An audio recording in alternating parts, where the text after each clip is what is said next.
Hola mis hermanos, Dios me los bendiga. Un abrazo a la distancia. Seguimos en casa tratando de cuidarnos y de proteger a los demás. Y por supuesto oramos para que nuestro buen Dios pronto nos dé la oportunidad de físicamente encontrarnos juntos para alabar al Señor. Mientras tanto, espero que el día de hoy usted haya dedicado este tiempo para juntarse con su familia, con los suyos y no solamente a alabar su nombre, leer la palabra, pero dedicar un tiempo de oración. Tenemos una larga lista de necesidades por las cuales debemos estar orando y sin duda creemos que nuestro buen Dios en su momento, en su tiempo, tendrá la respuesta para cada una de esas peticiones. Le animo a que no desmaye, conéctese con otros hermanos en la fe, utilice los recursos y la tecnología que Dios nos permite para escuchar los devocionales diarios, los cultos los domingos, utilizar los medios de comunicación como el WhatsApp que permiten una interacción al momento, textos, mensajes, lo que sea necesario. Conéctese con otros y no solamente para saludar, para animar, pero también para orar, para juntos espiritualmente seguir conectados en un solo cuerpo en el Señor. A continuación, en esta tarde, quiero compartir una reflexión, como siempre lo hacemos, y un poquito más tarde, los grupos se están reuniendo para tener espacios de oración. Mientras tanto, quiero leerles un texto bíblico que la mayoría quizá ya hemos hecho lectura en alguna oportunidad. Y este es uno de los textos más comprometedores y más desafiantes en el Nuevo Testamento cuando se trata de hacer la voluntad de Dios. He venido hablando de la voluntad de Dios por varios miércoles. Este es el quinto miércoles que hablo acerca de la voluntad de Dios. Y este texto bíblico lo dijo el apóstol Pablo y es verdaderamente desafiante para usted y para mí. Estoy hablando de Filipenses capítulo 3, versos 17 al 21. Hermanos, sed imitadores de mí y mirad a los que así se conducen según el ejemplo que tenéis en nosotros, porque por ahí andan muchos de los cuales os dije muchas veces, y aún ahora lo digo llorando, que son enemigos de la cruz de Cristo, el fin de los cuales será su perdición, cuyo Dios es el vientre y cuya gloria es su vergüenza, que solo piensan en lo terrenal, mas nuestra ciudadanía está en los cielos, de donde también esperamos al Salvador, al Señor Jesucristo, el cual transformará el cuerpo de la humillación nuestra para que sea semejante al cuerpo de la gloria suya, por el poder con el cual puede también sujetar a sí mismo todas las cosas. Hay un dicho muy mexicano, muy hispano, muy latino que dice, de tal palo, tal astilla. ¿Lo ha escuchado? En un sentido literal, de tal palo, tal astilla significa que la astilla, el pedazo de madera que se desprende de un palo, tendrá por fuerza las mismas características del palo de donde se desprendió. Las mismas características. Este refrán de tal palo, tal astilla se emplea para referirse a las personas que imitan o adquieren algunas características o cualidades de sus padres, de sus amigos o del entorno en el cual crecen o se crían. De tal palo, tal astilla puede ser empleado de una manera positiva con la finalidad de resaltar una virtud. Por ejemplo, alguien puede decir, a Pedro le gusta estudiar como a su papá, de tal palo, tal astilla. O Pedro es un niño muy paciente, como su papá, de tal palo, tal astilla. Lo interesante es que este mismo refrán puede usarse en un sentido negativo. Al igual que su papá, Pedro es muy enojón, de tal palo, tal astilla. Sí, sí, al igual que a su mamá, María es muy enojona, como su madre, de tal palo, tal astilla. De tal palo, tal astilla. Ahora, en la Biblia, hablando en un sentido positivo, hay varios ejemplos en los cuales podríamos pensar. Por ejemplo, la primera carta del apóstol Pedro, capítulo 1, verso 16, él dice, sed santos porque yo soy santo. De tal palo, tal astilla. ¿Qué espera Dios? Que seamos santos, como Él es santo. Mateo capítulo 5, verso 48, el Señor Jesús le dijo esto a los discípulos, sed pues vosotros perfectos, como vuestro Padre que está en los cielos es perfecto. ¿Qué espera Dios de nosotros? Que caminemos en esa perfección que claro, solo le pertenece a Dios, pero que Dios está esperando de nosotros como una cualidad porque somos sus hijos. Como dice otro refrán, como hijo de tigre, pintito. El apóstol Pablo no conocía a este refrán mexicano latinoamericano, pero él lo dijo así: sed imitadores de mí y mirad a los que así se conducen según el ejemplo que tenéis en nosotros. De tal palo, tal astilla.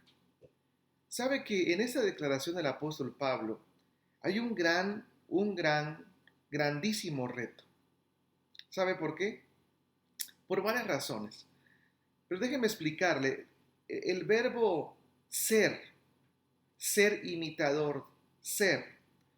Este verbo ser está en tiempo presente. No es un imperativo, aunque la Reina Valera traduce ser como si fuera un imperativo, no lo es.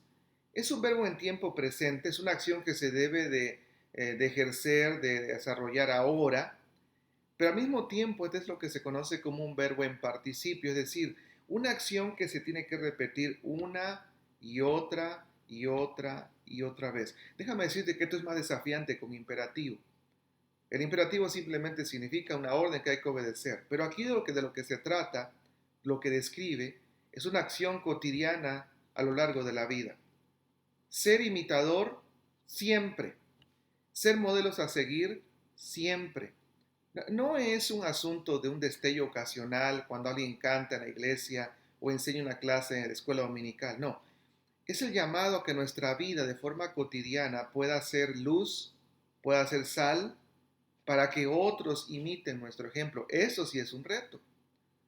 Sabemos que la palabra imitar significa tener la misma forma que la otra persona. No está hablando de ser exactamente igual, pero tener para características parecidas. De aquí viene la palabra mímica, imitar, replicar lo que otra persona está haciendo. Y aquí es donde está el reto, que todo el tiempo seamos ejemplo para la vida de otros y que todo el tiempo podamos estar imitando el ejemplo bueno de la vida de otros, que imitemos el ejemplo de otros y que podamos ser ejemplo para otros.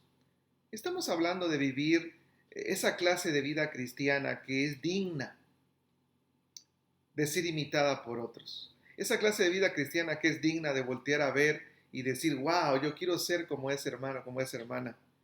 Pero al mismo tiempo otros digan exactamente lo mismo de ti. Dejar que mi vida, dejar que mi ejemplo sea la norma por la cual otros puedan conducir a su familia, otros puedan conducir su matrimonio, otros puedan vivir. Otros son mi ejemplo y que yo sea ejemplo para otros siempre. Ese es un grandísimo reto y Pablo lo asume. Y él dice, imítenme a mí. Yo soy su ejemplo. Ahora, esa declaración de Pablo no es arrogancia, no es una frase de alguien presumido que dice, miren qué inteligente soy, nadie como yo. No, no es alguien que está buscando protagonismo y con ello demuestra un sentido de deficiencia personal, una falta de estima personal y por supuesto un orgullo exacerbado. No, no es un sentimiento de superioridad, alguien que dice, soy mejor que todos, imíteme a mí. No. De hecho, el apóstol Pablo estaba bien consciente de sus defectos. En este mismo capítulo, en el verso número 12, Pablo dijo esto, no que lo haya alcanzado ya, ni que sea perfecto. No lo soy, hermanos, yo mismo no pretendo haberlo ya alcanzado. Pablo está diciendo, no me malinterpretes. A mí todavía me falta. Tengo muchos errores, pero hay algo que tú deberías imitar de mí, dice Pablo. ¿Sabes qué es? Que me olvido ciertamente lo que queda atrás y me extiendo a lo que está delante. Yo prosigo a la meta, al premio del supremo llamamiento de Dios en Cristo Jesús. Pablo estaba diciendo, yo soy imperfecto y lo reconozco, soy falible, pero déjame decirte que estoy dando mi mayor esfuerzo por ser discípulo de Jesús. Lo estoy intentando. Estoy tratando de ser fiel, estoy tratando de obedecer al Señor, caminar en su voluntad, vivir como Él quiere. Lo estoy intentando. Escuche, este es el reto. Esta es la declaración de un cristiano que es humilde y que sabe cuáles son sus limitaciones, pero al mismo tiempo está perseverando en ser cada vez como Jesús. Y en esa perseverancia y en esa humildad es que puede decir, imítenme a mí, vean cómo lo estoy haciendo. Pablo podía decir, mírenme cómo en Cristo enfrento a los problemas. Mírenme cómo lucho con las enfermedades y cómo Dios me da el consuelo. Mírenme cómo lucho con las tentaciones. Obsérvenme cómo reacciono ante la crítica de los demás. Mírenme cómo obedezco a Cristo. Obsérvenme cómo a pesar de mi carácter explosivo, me someto a Dios y lo vuelvo a intentar.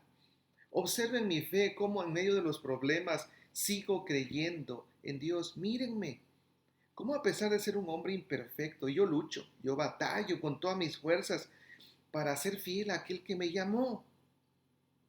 Ese es el reto. No estamos hablando de perfección. Estamos hablando de un apóstol, de un misionero, de un predicador llamado Pablo, que está con todo su corazón tratando de obedecer y hacer la voluntad de Dios. Y por eso puede decir, imíteme a mí. Y por eso deberíamos de decir a otros también, imítenme a mí. Qué gran reto. Ahora, déjeme decirte que la verdad es que como creyentes nosotros tenemos la tendencia a hacer todo lo contrario. De hecho, nosotros tenemos, digo nosotros, pero sé que sin duda que hay gente cristiana que ama al Señor y no lo hace, pero hay una tendencia en la mayoría de los cristianos a tener una excusa favorita. ¿Sabe cuál es? Haz lo que yo digo, pero no veas lo que yo hago. Sí, cree mis palabras, pero no veas lo que yo hago. Mira a Cristo.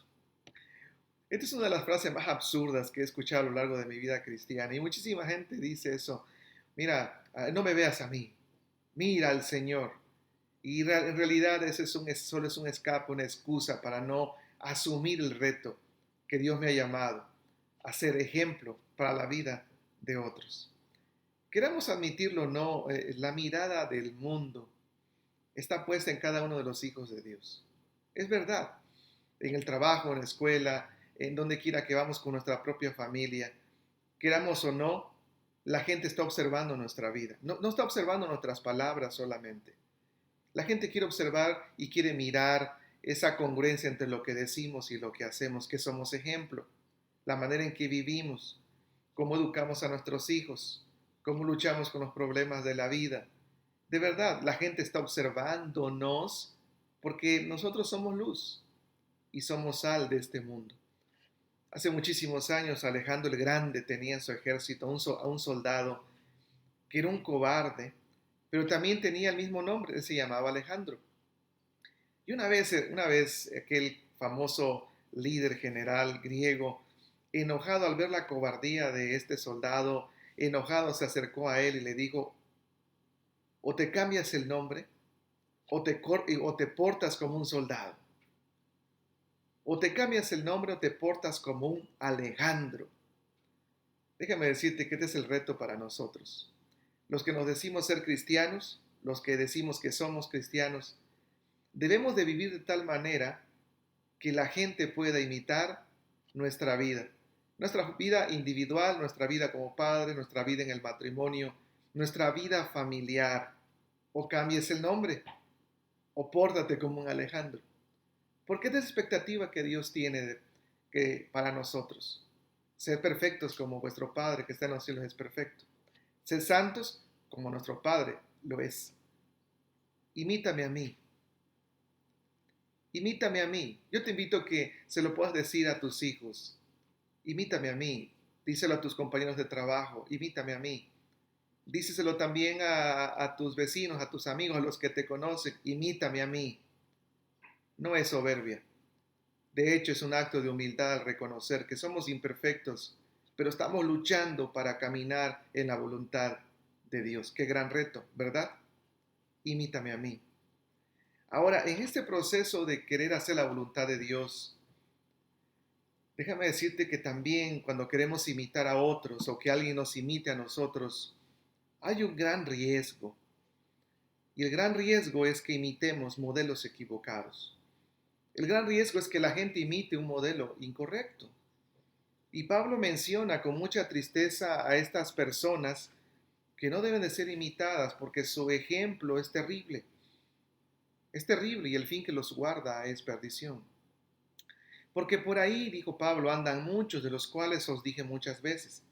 Y aún ahora lo digo llorando, que son enemigos de la cruz de Cristo. El fin de los cuales será perdición, cuyo Dios es el vientre y cuya gloria es su vergüenza, que solo piensan en lo terrenal. Observe que Pablo pone énfasis en la palabra muchos, y es verdad, hay muchos ejemplos que no se deben de imitar, nunca.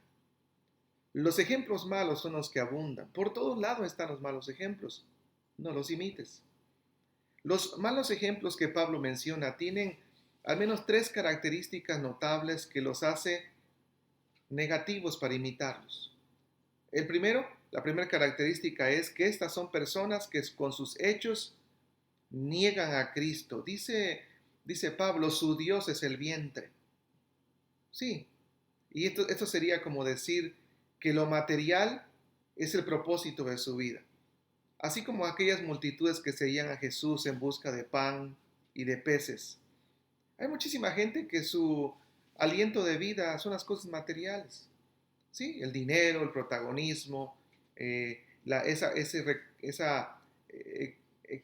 excesivo deseo de que se le reconozca, de sentir una fama, sentir que es importante, de sentirse superior, obtener algo a beneficio, algo que sea útil para su vida, pero de una manera tramposa. Déjame decirte que las personas materialistas siempre son de mal ejemplo. ¿O usted conoce a alguien materialista que sea de buen ejemplo?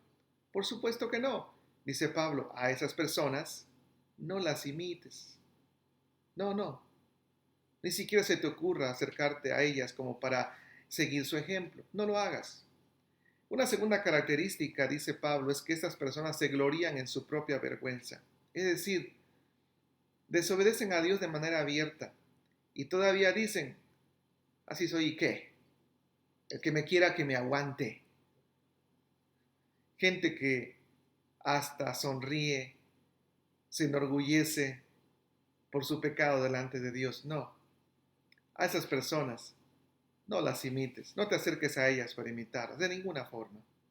Una tercera característica de aquellos a quienes no debemos imitar, dice Pablo, es que estas personas solo piensan en lo terrenal.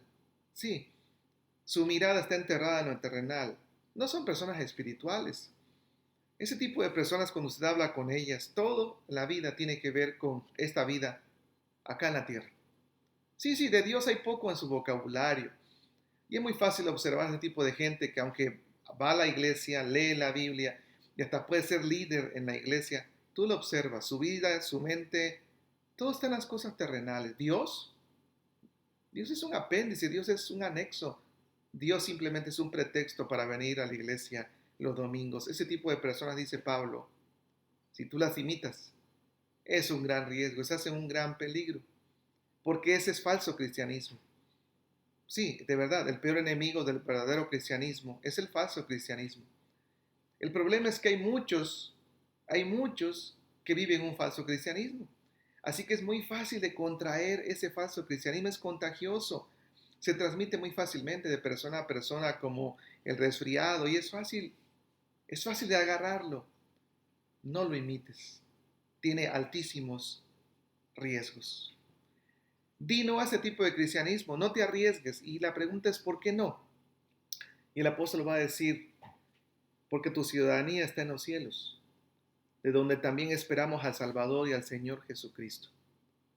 Es decir, usted y yo como creyentes aspiramos cada día a ser más como Jesús, hasta que estemos con Él en la eternidad. Nuestro ID, nuestra identidad cristiana, dice así: usted y yo somos creyentes que vivimos en la tierra como ciudadanos del cielo.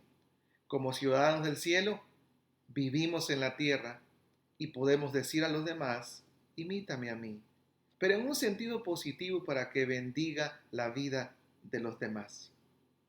Escuche esto: Dios nos ha llamado a imitar a buenos ejemplos. Y de verdad, piense por un momento en todas esas personas que han sido de ejemplo para ti, gente que ha sido de influencia para tu vida personal, para tu matrimonio, para tus hijos, gente que te inspira a amar más a Dios. ¿Hay alguien? Te aseguro que hay muchos. Dale gracias a Dios por ellos. Imítalos. Imítalos. Vale la pena seguir el ejemplo de esos varones y esas mujeres de Dios. Imítalos. Dale gracias a Dios y ora por ellos. Pero también piensa en todos aquellos que son todo lo contrario. Ora por ellos. Pero no trates de caminar en su estilo de vida. No importa si es un pastor, si es un diácono, si es una persona importante. No importa si consideras que ese es tu mejor amigo. No intentes imitar su vida, porque esas personas te alejan de Dios. Y al final no olvides esto. También debemos ser imitables por otros. También debemos de ser buenos ejemplos por otros. ¿Estaremos siendo buen ejemplo para otros? ¿O estaremos llevando a un riesgo equivocado a la gente porque está imitando nuestra vida y somos ejemplos equivocados? Ojalá que no. De tal palo, tal astilla. Perfecto como vuestro Padre que está en los cielos es perfecto. Santo como vuestro Padre es santo. Imíteme a mí, como yo imito a Cristo. Imíteme a mí, porque estoy caminando en la voluntad de Dios. ¡Wow! Gracias Dios por esos ejemplos que puedo imitar. Y gracias porque hay personas que me están imitando a mí como cristiano que está viviendo en el propósito de Dios. Ese es el reto. Dios nos ayude a ser ejemplo para otros. En el nombre de Jesús. Amén.